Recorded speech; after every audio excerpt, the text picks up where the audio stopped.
महाभारत में भगवान कृष्ण ने सिर्फ अर्जुन का ही विषाद खत्म नहीं किया, कर्ण को भी बहुत बड़ी सीख दी।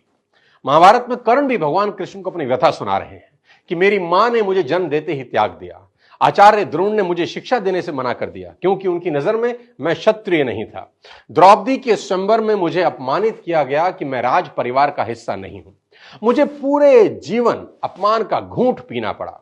कर्ण पूछते हैं, केशव मेरा क्या अपराध था?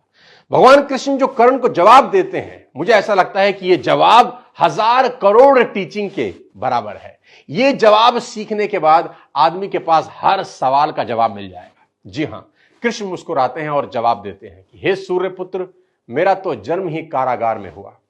मेरे पैदा होते ही मृत्यु मेरी प्रतीक्षा कर रही थी। जिस रात मेरा जन्म हुआ उसी रात मेरे मां बाप से मुझे जुदा कर दिया गया और जहां पहुंचा वहां सब काम मुझे ही करने पड़े। गायें चराने से लेकर गोबर उठाने तक सब काम करता रहा।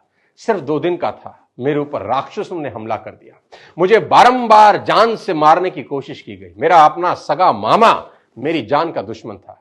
मेरे जीवन की चुनौतियां कहां कम थी। अन्याय जीवन भर मेरे साथ भी होता रहा।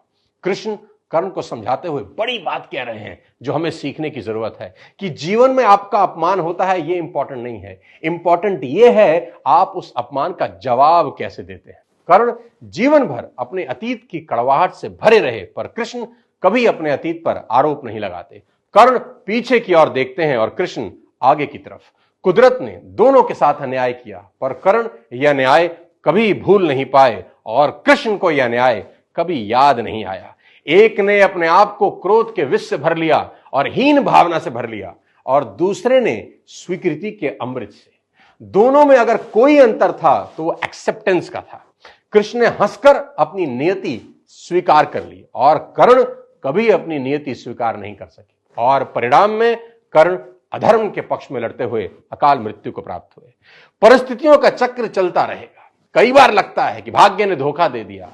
ये चुनाव हम पर है कि हम कर्ण की तरह रोएं या कृष्ण की तरह जीवन को उत्सव में बदल दें। जीवन में रोने के लिए नहीं, हंसने के कारण ढूंढने हैं, क्योंकि जीवन तो भगवान का भी कहां सरल था। जीवन है तो समस्या होगी ही, समस्या है तो हल भी होगा।